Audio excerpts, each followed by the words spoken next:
Ladies and gentlemen, on behalf of the National Electoral Commission, let me welcome you at the second Monday press conference.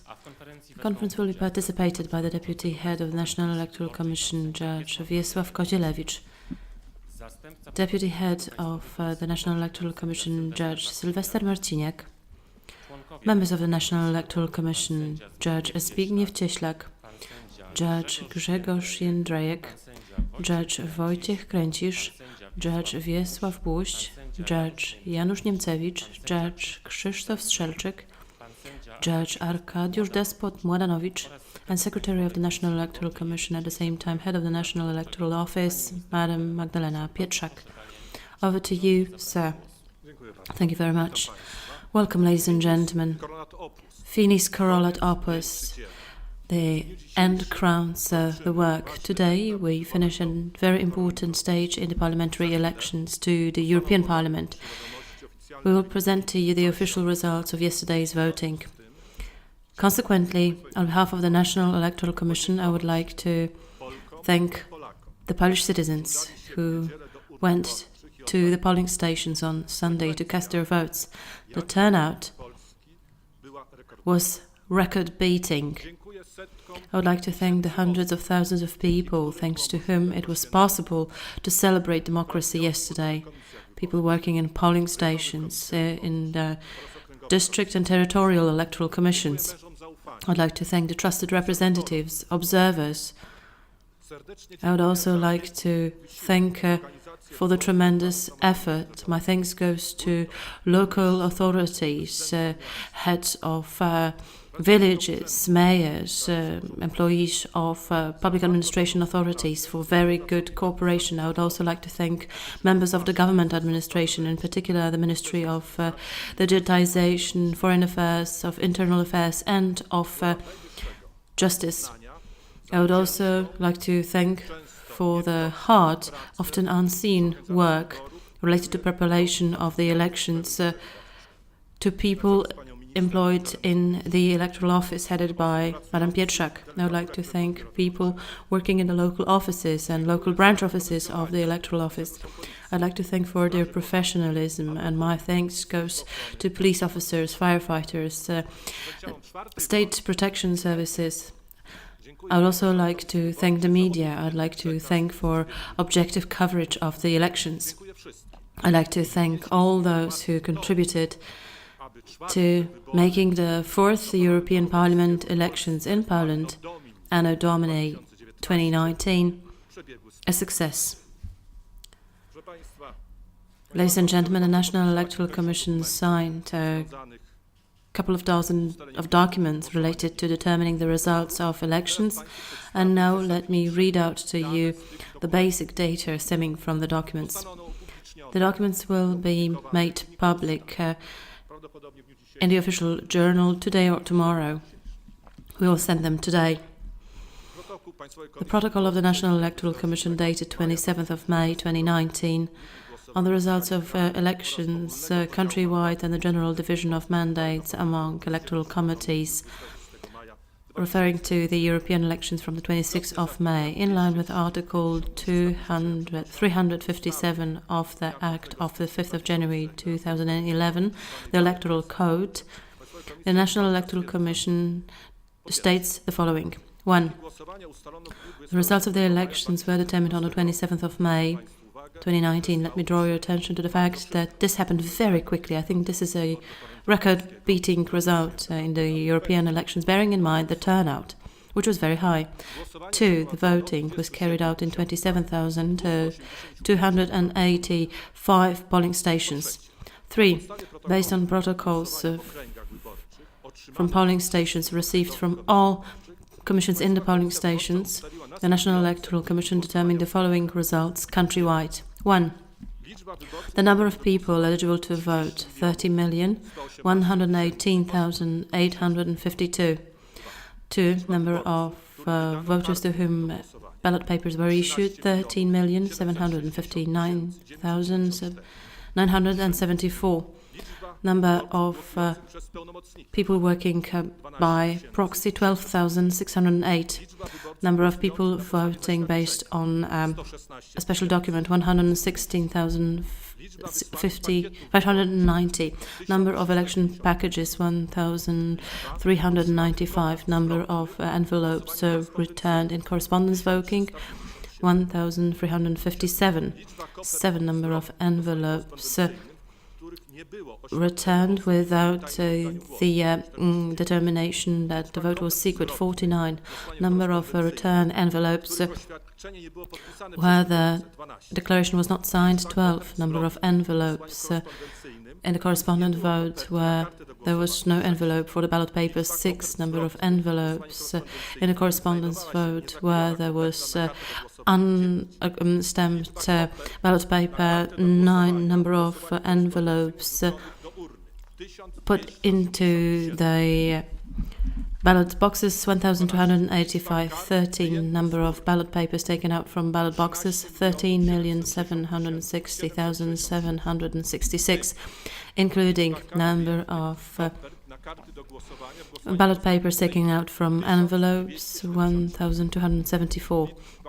Number of invalid ballot papers, 1,065.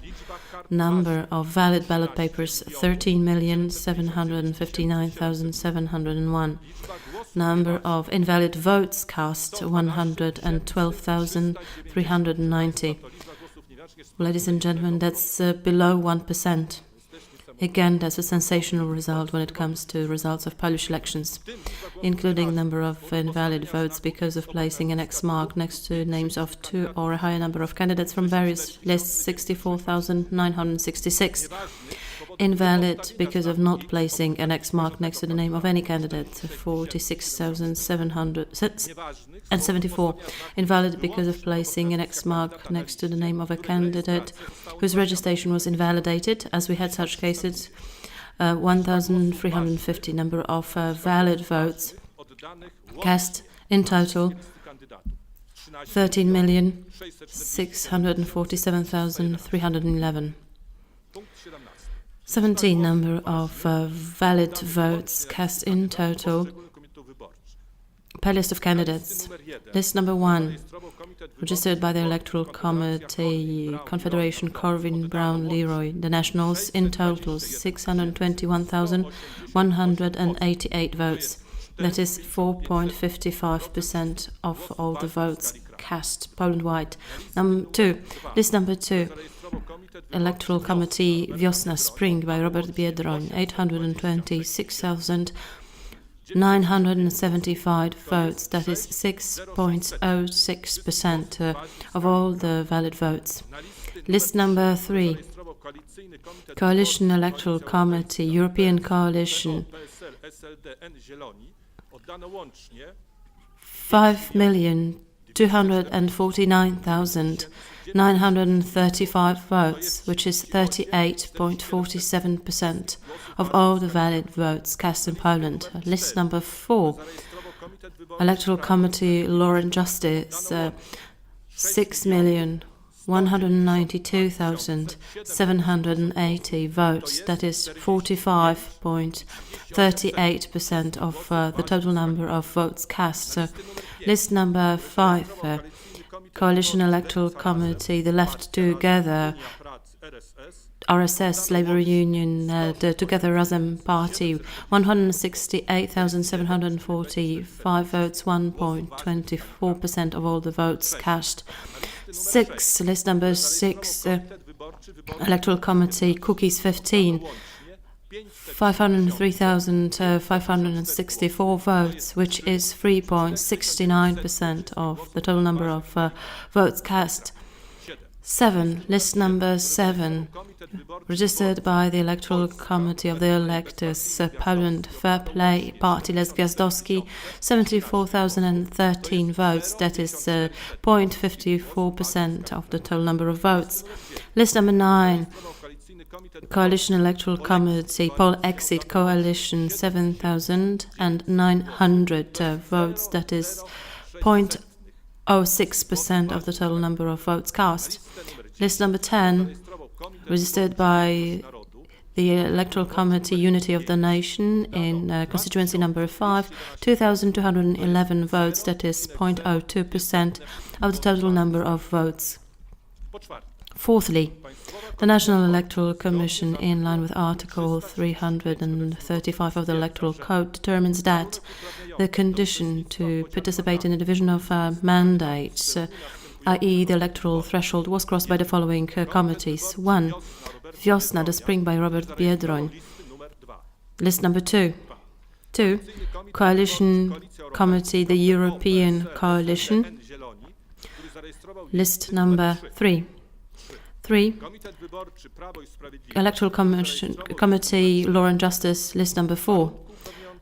The condition to participate in the division of mandates, i.e. the threshold, was not crossed by the following committees. Electoral Committee of the Electors, Confederation, Corwin, Brown, Leroy, the Nationals, list number 1. Coalition Electoral Committee, the Left Together, Together Party, Labour Union, RSS, list number 5. Electoral Committee Cookies 15, list number 6. Electoral Committee Poland Fair Play, Party list Gwiazdowski, list number 7. Coalition Electoral Committee Polexit Coalition, list number 9. Electoral Committee Unity of the Nation, list number 10 in constituency number 5. Fifthly, electoral committees that crossed the threshold are the following. Wiosna by Robert Biedroń, 3 mandates, 3 seats in the European Parliament. Coalition Electoral Committee, the European Coalition, list number 3. 22 mandates, 22 seats in the European Parliament. Electoral Committee, Law and Justice, list number 4. 27 mandates, 27 seats in the Parliament. Attachments to the protocol include lists of voting results per constituency, lists of voting results per candidates lists, determination of the committees that crossed the election threshold, and division of mandates among electoral committees. These all documents were signed by the members of the National Electoral Commission. More information for you. Determination of the names of future MEPs. We explained on Friday that the calculation of the results to seats in the Parliament and determination where the person gets the seat is a complicated mathematical operation, and I will present to you the results of this operation. Constituency number 1. The seats go to the following candidates. Let me just tell you that this is Gdańsk. List number 3, European Coalition, 2 seats. In line with Article 233, paragraph 1 of the Electoral Code, in relation to Article 359, these will be the candidates who receive the highest number of votes. Janusz Antoni Lewandowski, 120,990 votes, and Adamowicz Magdalena, 199,591 votes. List number 4, Law and Justice, 1 seat.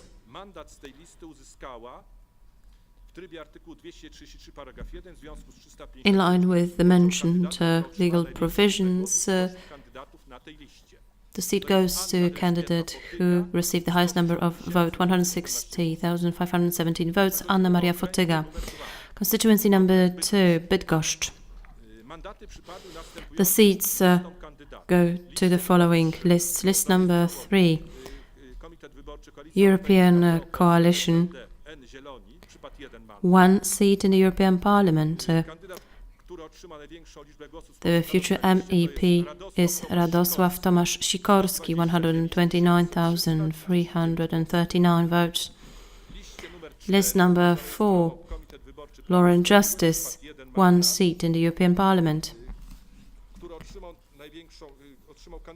The future MEP is Kosma Tadeusz Złotowski, 107,133 votes. 113, the speaker corrects himself. 3. Constituency number 3. The seats in the European Parliament, and that is Olsztyn, go to list number 3. European Coalition. 1 seat in the European Parliament. The future MEP is Tomasz Frankowski, 125,844 votes. List number 4. Law and Justice, 2 seats in the European Parliament. The future MEPs are Karol Adam Karski, 184,054 votes. Krzysztof Jurgiel, 104,592 votes. 4. Constituency number 4. The seats in the European Parliament go to, and I remind you, that's Warsaw 1. List number 2. Wiosna, the spring by Robert Biedroń. 1 seat, and the future MEP is Robert Biedroń, 96,388 votes. List number 3, registered by the European Coalition. 3 seats. The future MEPs are Włodzimierz Cimoszewicz, 219,677 votes. Andrzej Witold Halicki, 87,422 votes. Danuta Maria Hübner, 146,746 votes. List number 4. Law and Justice, 2 seats. The future MEPs are Jacek Emil Sariusz-Wolski, 186,851 votes, and Ryszard Henryk Czarnecki, 134,629 votes. 5. Constituency number 5. The seats in the European Parliament, and just to remind you, that's also to go to list number 3. The European Coalition. 1 seat in the European Parliament. The future MEP is Jarosław Kalinowski, 104,216 votes. List number 4. Law and Justice. 2 seats in the European Parliament. The future MEPs are Adam Jerzy Bielan, 207,847. Zbigniew Krzysztof Kuźmiuk, 134,405 votes. 6. Constituency number 6. The seats in the Parliament go to, and just to remind you, that's Łódź. List number 3. European Coalition. 1 seat in the European Parliament. The future MEP is Marek Marian Belka, 182,517 votes. List number 4. Law and Justice. 2 seats in the European Parliament. The future MEPs are Witold Jan Waszczykowski, 188,021 votes. Joanna Maria Kopcińska, 130,358 votes. 7. Constituency number 7. Just to remind you, that's Poznań. List number 2. Wiosna, the spring by Robert Biedroń. 1 seat in the European Parliament. The future MEP is Sylwia Iwona Spurek, 55,306 votes. List number 3. The European Coalition. 2 seats in the European Parliament. The future MEPs are Ewa Bożena Kopacz, 252,032 votes. Leszek Cezary Miller, 79,380 votes.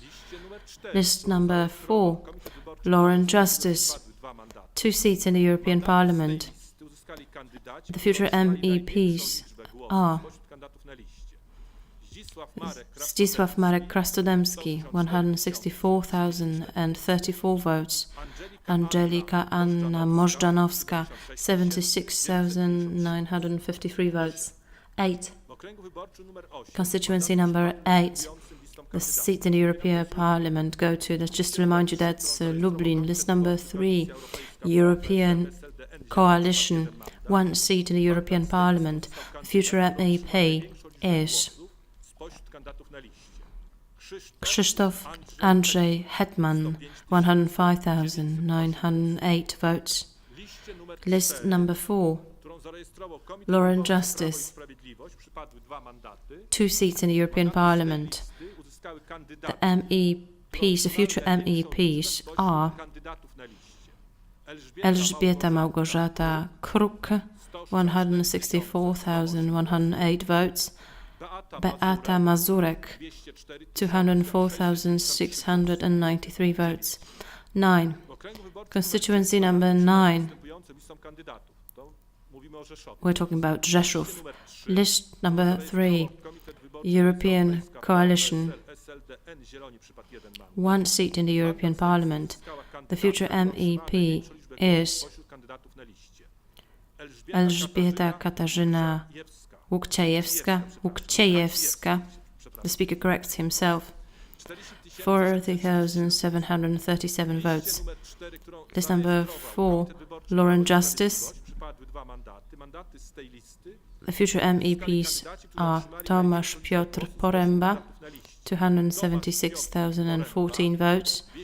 Bogdan Józef Żońca, 64,113 votes. 10. Constituency number 10. And that's Kraków. List number 3, European Coalition. 2 seats in the European Parliament. The future MEPs are Róża Maria Griffin von Thun und Hohenstein, 221,279 votes. Adam Sebastian Jarubas, 138,854 votes. List number 4, Law and Justice, 4 seats in the Parliament. The future MEPs are Beata Maria Szydło, 525,811 votes. Ryszard Antoni Legutko, 65,710. Patryk Tomaszjaki, 258,366 votes. Dominik Tarczyński, 41,912 votes. 11. Constituency number 11. That's Katowice. List number 2. Electoral Committee Spring, Wiosna by Robert Biedroń, 1 seat. The future MEP is Łukasz Marcin Kochut, 48,783 votes. List number 3. European Coalition, 3 seats. Future MEPs are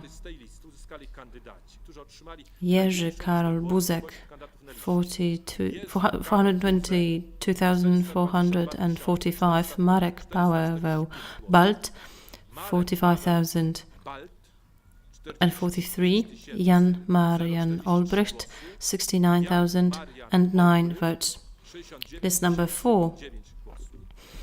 Law and Justice, 3 seats in the European Parliament. The future MEPs are Jadwiga Maria Wiśniewska, 409,373 votes. Grzegorz Józef Tobiszowski, 65,007 votes. Izabela Helena Klotz, 78,352 votes. Constituency number 12, Wrocław. List number 3, European Coalition. 2 seats in the European Parliament. The future MEPs are Joanna Maria Okońska, 307,227. Jarosław Duda, 77,611 votes. List number 4, Electoral Committee of the Law and Justice, 2 seats in the Parliament. The future MEPs are Anna Elżbieta Zalewska, 168,337 votes. Beata Agnieszka Kępa, 209,305 votes. 13. Constituency number 13. And that's Gorzów Wielkopolski. List number 3. European Coalition, 2 seats. The future MEPs are Bogusław Marian Liberacki, 99,897 votes. Bartosz Adam Arłukowicz, 239,893 votes. List number 4, Law and Justice, 2 seats in the European Parliament. The future MEPs are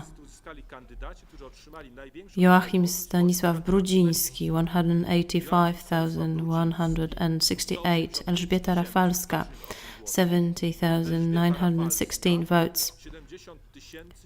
Now let me read out some more information to you. When it comes to provisions of the Act of the 4th of April 2019 on determining the order of allocating seats in the European Parliament during the parliamentary elections. As you know, this act was adopted because of Brexit. The National Electoral Commission wishes to inform you about the following.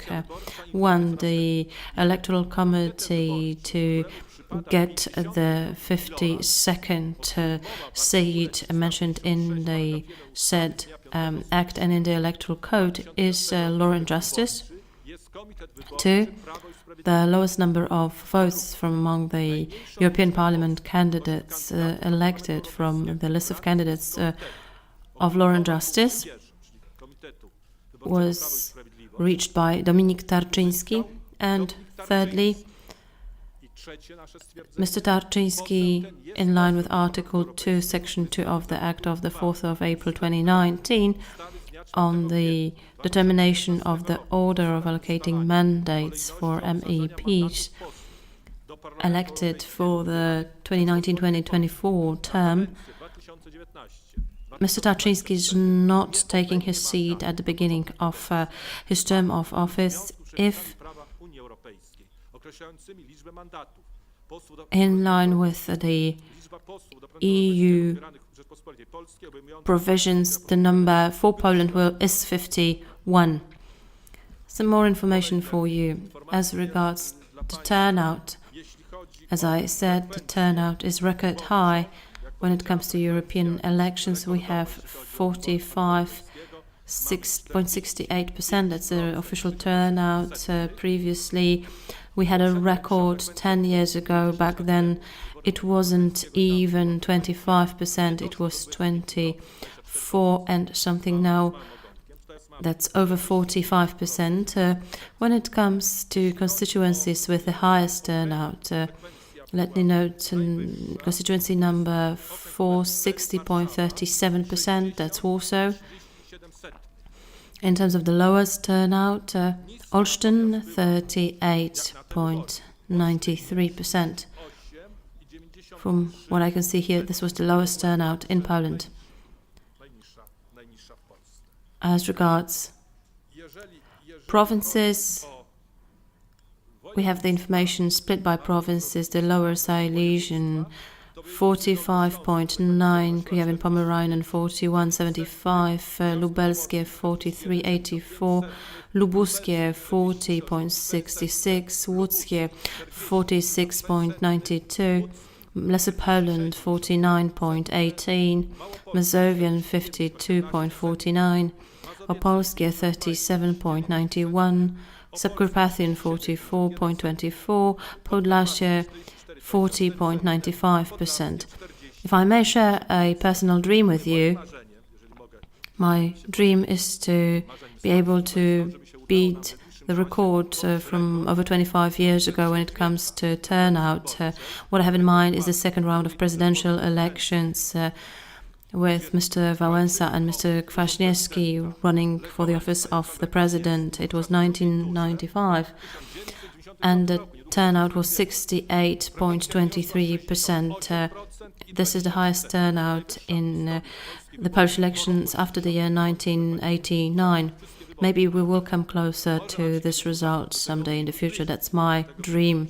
I hope that I will live long enough to experience that. Let me just remind you that during the interwar period we were reaching the turnout of 70 or even 80%.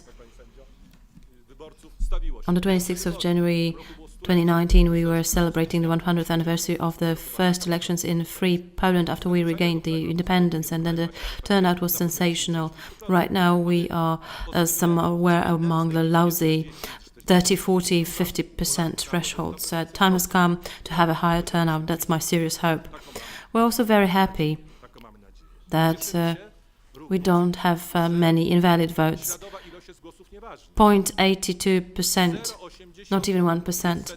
Again, that's a very good result. I think you all remember local government elections, what we experienced when being accused of falsifying the elections since there were so many invalid votes. It turns out that if we run the correct information campaign, then Poles are able to vote correctly and cast valid votes, which was the case this year. Madam Minister, would you like to add anything? Gentlemen? Thank you very much. That's it for me. Well, maybe we'll have any questions from the journalists at Radio Z.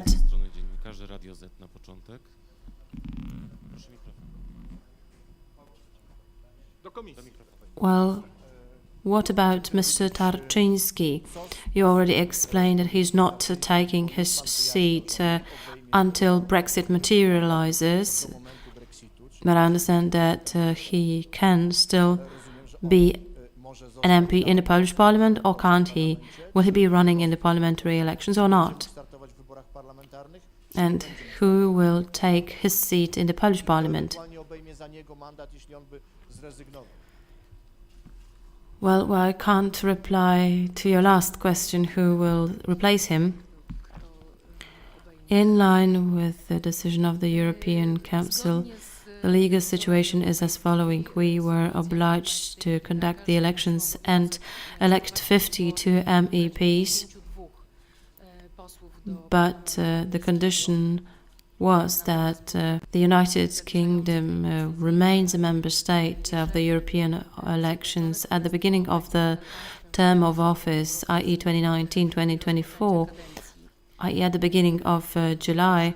And if the United Kingdom is still a member state, then the one, in our case, because in other member states the numbers differ, this MEP will not take his or her seat as long as the UK's exit from the European Union becomes legally binding. That's the formal expression.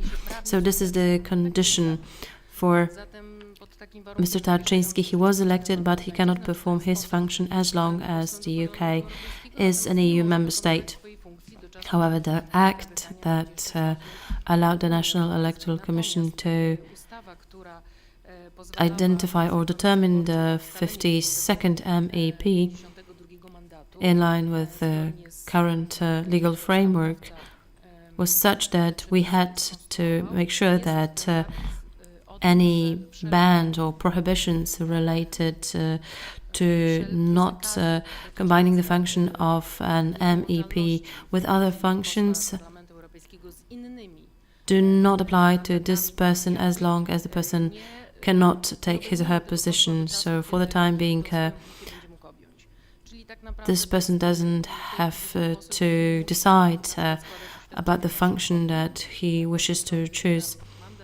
By law, he can continue performing all his functions to date as long as the UK doesn't leave from the EU. And then he will be able to fully perform his duties of an MEP. Yes, of course, just like any other MEP. Let me just add, in detail, this is regulated by the Act and Article 6 to be specific, which says that certain prohibitions do not apply in such cases. This was a piece of law passed purposefully for the 52nd person. We don't know who that will be, and this is an act that only applies to the 52nd MEP, determining the status of this person as long as Brexit doesn't materialize, which may last months or years.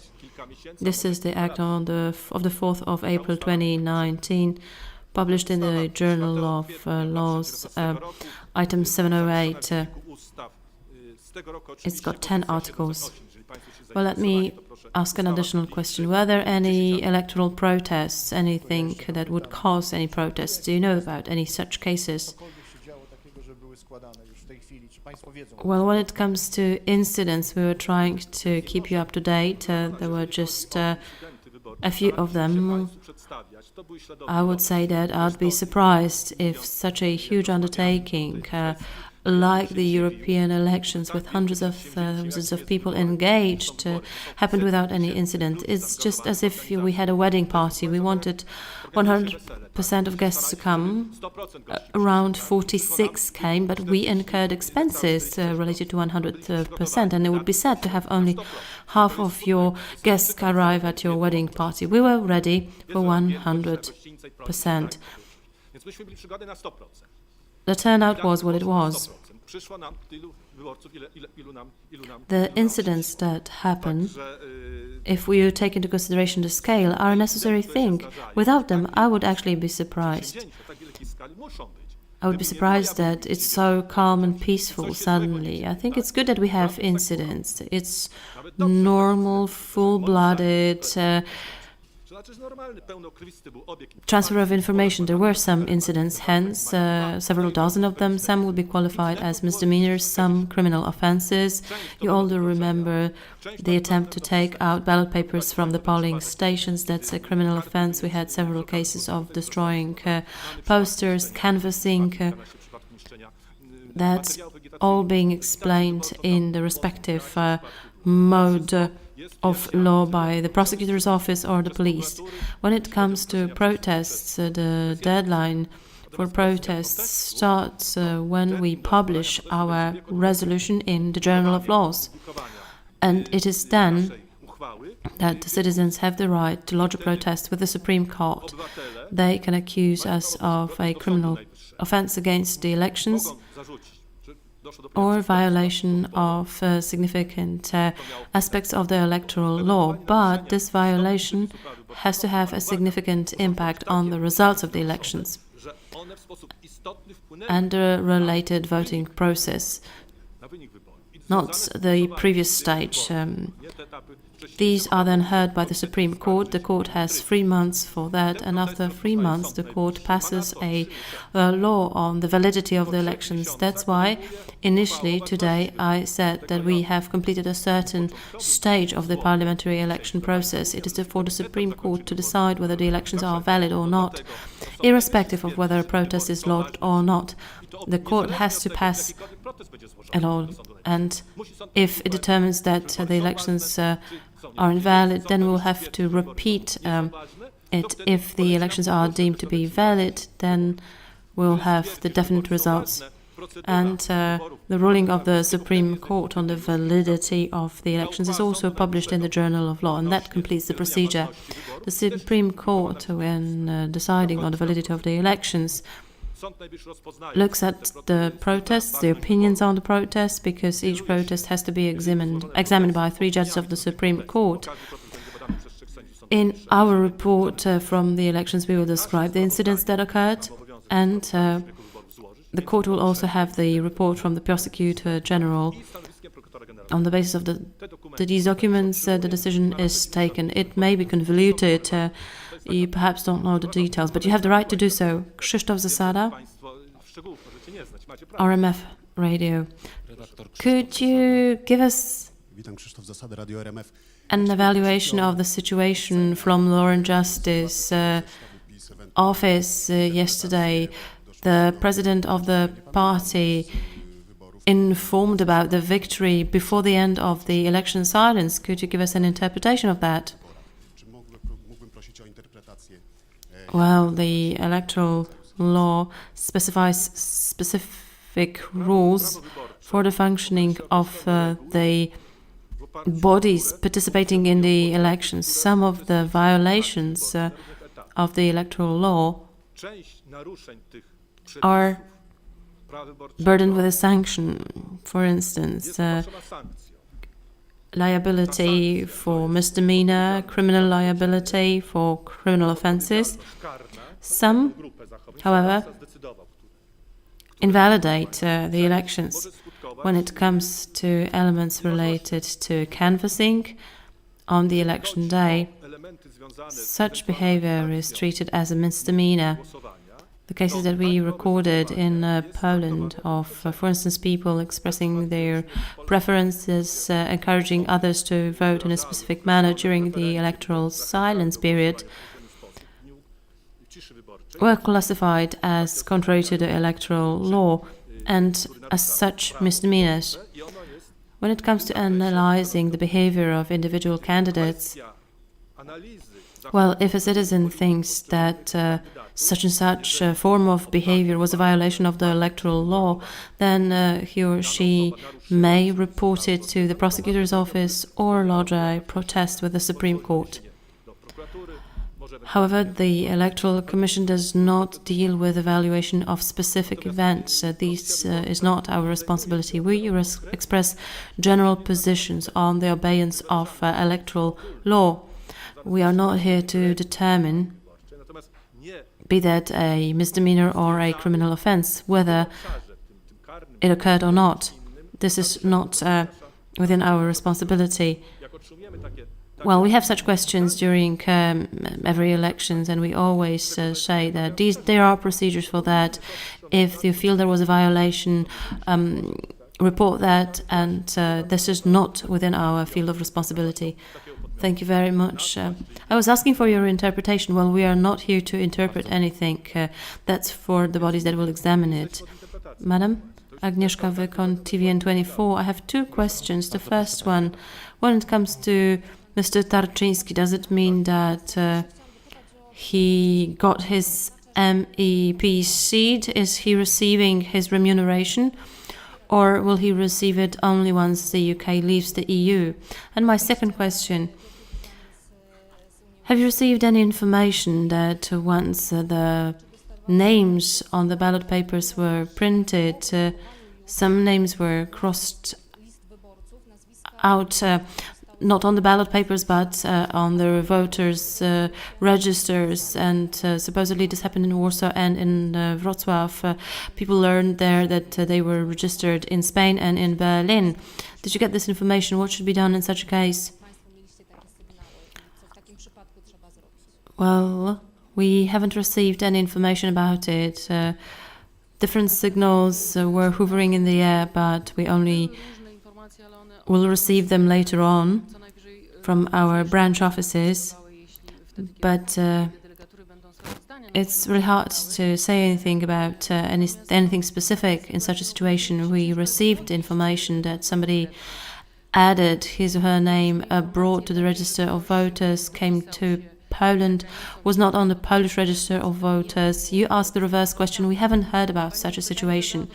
To be added to the list of voters abroad, you have to submit an application. It doesn't happen automatically. That's why it's really hard for me to state anything. In this respect, it was the voters' duty to register themselves. We received information about the opposite scenario, people adding their names abroad and then returning to Poland and facing the fact that they were not here because it was too late to add their names to the lists of voters. Such situations can occur, but these are normally singular cases. And what about Mr. Tarczyński? Well, I have said it already, so let me reiterate it. It might be a bit nonchalant not to check in the register of voters whether your name is there or not. We keep repeating that. The media keep amplifying that. The register of voters is a document in each municipality where anyone can check whether they're in it or not. Based on the register of voters, in some countries they are electronic, of course that's our goal as well. But the register of voters is something, a document where your name is entered ex officio, and during the election period, based on that, lists of voters are created, and that's what you see in the polling stations. If somebody is not in the register of voters, because, for instance, the person was not interested in the elections, and normally by error, the authority did not include the name of the person into the register of voters, and the person was living for years unaware of that, even though he or she has the right to verify that. But that was not the case because people are not interested in it. And finally, we find ourselves in a situation when, on the election day, we have the lists of voters. However, prior to the election day, the lists are made public in the municipality office. People are not interested in it, however, and then come to the polling station and are really angry with the fact that their name is not on the list. They get angry, they get furious. I think that it's the citizens' fault. I think that our state is very kind towards the citizens. In many countries, the citizens have to register themselves in the register. In the US, for instance, almost half of the people are not registered because you have to apply for that. In Poland, that's done ex officio, but with a scale of the country with 30 million of names, there are mistakes. You know, people die, for instance, and they don't get crossed out from the register, and then they are on the list. For instance, we have a wife stating that her husband was on the list, whereas in fact he was dead for 3 years. Well, that's an error. Somebody did not cross out the gentleman from the list, and that's why his name was on the list. However, if we carried out an audit of the lists, which is what the Act encourages us to, we would reduce the number of mistakes. And your next question concerned Mr. Tarczyński. Well, when it comes to his remuneration, the European Parliament washes its hands clean. The law is unclear here, and I think the decision has to be taken by Brussels. Well, I think Poland did everything it could when it comes to the status of such a person by passing the Act of the 4th of April 2019. That's not only the Polish problem, this is a problem that is shared by many member states, so some decision has to be taken by EU institutions to shape the legal status of such people. The more so, if I may, the European elections were conducted in the UK on Thursday, and currently the Parliament is 751 MEPs.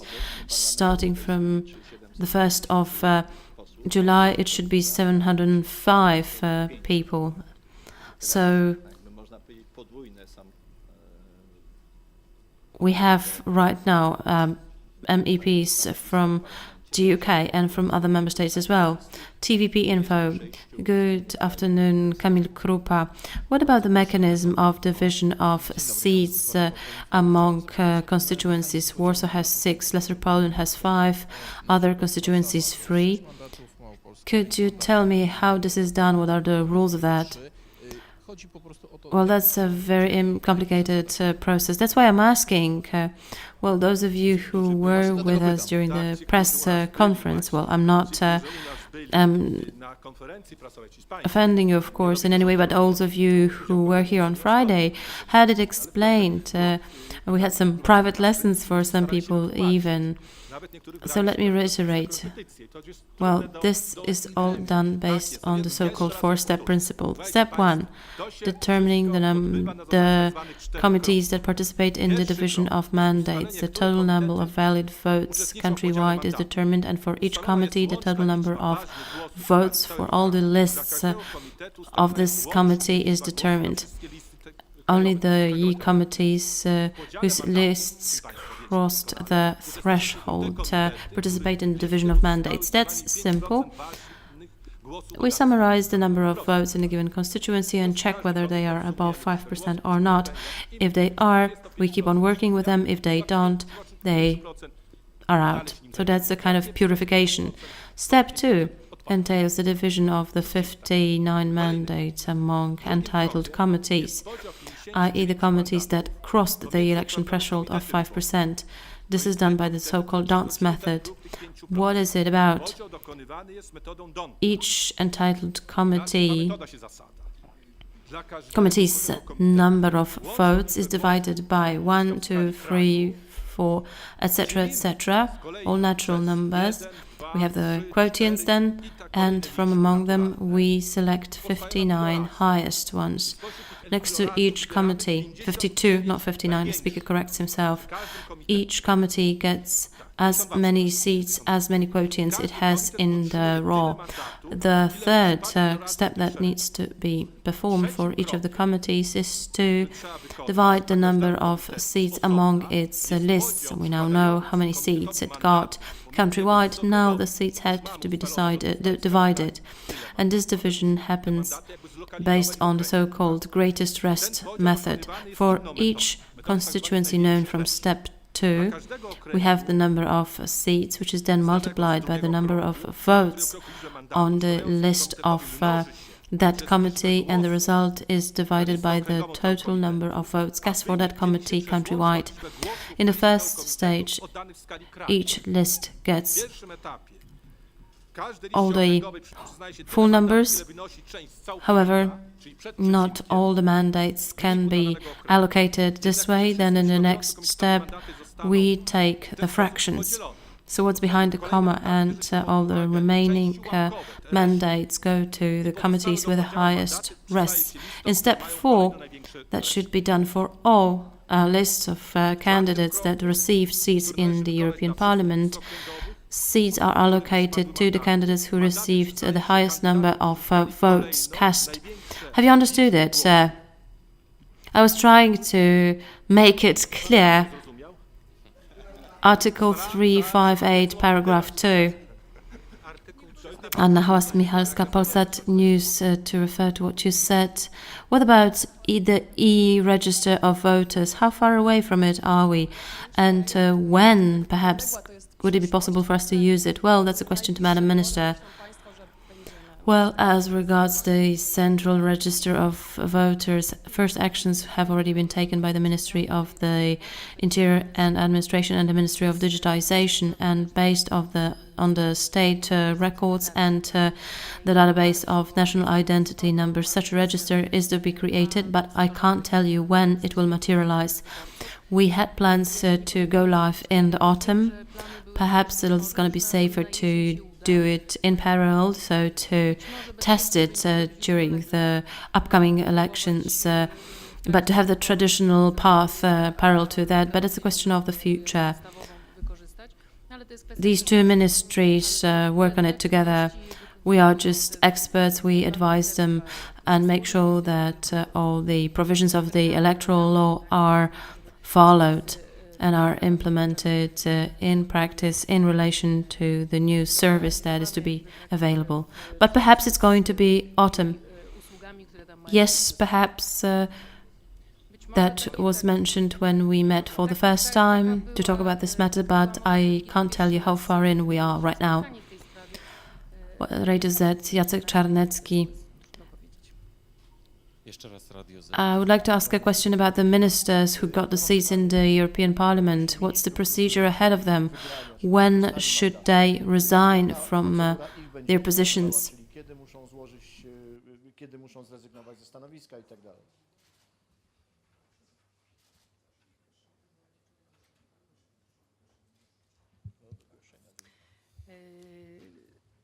Jeśli chodzi o osoby, które zajmują stanowiska As regards persons who hold positions or perform functions on the election day, in line with the code, they have 14 days to submit to the Speaker of the House a declaration on their resignation from the position or function. If they don't do so, then by virtue of law, they lose the seat. If they submit this declaration, then it's their choice. They can either be MPs or be MEPs. What about members of the government? Do they have to present such a declaration to the Prime Minister? Well, we are only looking at those who got the seats, so MPs, but also functions, yes. So that's exactly the same provision of law applying to ministers and MPs. And they have to submit such a declaration to the Prime Minister. Correct. When will they lose the ability to perform their functions? When? Well, I know what you mean. We will verify that to give you an exact answer. We wouldn't like to mislead you. We have to analyze it, not to give you any false information. We normally have cases in which people decide to resign from their seat as an MP, not as a member of the government. We will analyze it and give you the answer. We have exhausted the questions. I would like to thank you very much for coming. I'd like to thank the National Electoral Commission. Thank you very much.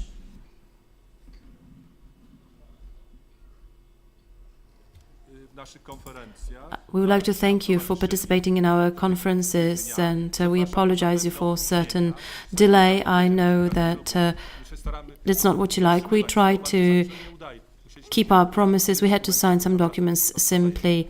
All in all, the situation was better than last year because we didn't receive the paper documents. It was possible for us to work only based on the e-documents.